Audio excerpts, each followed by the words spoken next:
আমার নারকেলটা ভাজা হয়ে গেছে, এবার দিয়ে দেবো হলো চিচিঙ্গাটা।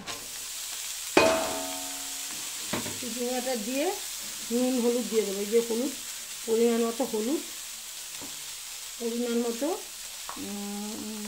নুন দিয়ে দেবো। তারপর ভাজতে ভাজতে মাঝখানে একটু মিষ্টি দেবো।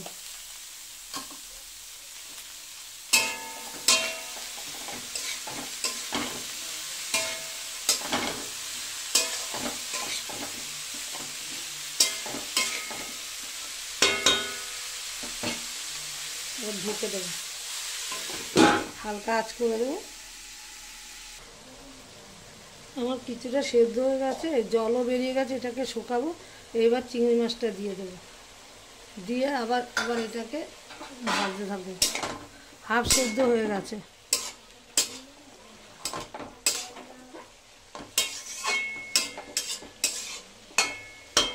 এটাকে ঢেকে রাখবো আর ঢেকে হালকা আঁচ করে সেদ্ধ করতে দেবো। আমার চিচিঙ্গা, নারকেল আর চিংড়ি মাছ দিয়ে ভাজাটা হয়ে গেছে। দেখতে তো দারুণ হয়েছে, খেতে অবশ্যই ভালো হবে।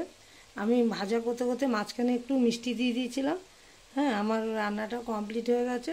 দেখুন, দেখতে ভালো হয়েছে। আপনারা যদি আমার মতো একবার করে খেতে পারেন, আর ভালো লাগলে লাইক শেয়ার কমেন্ট করুন, সাবস্ক্রাইব করতে একদমই ভুলবেন না।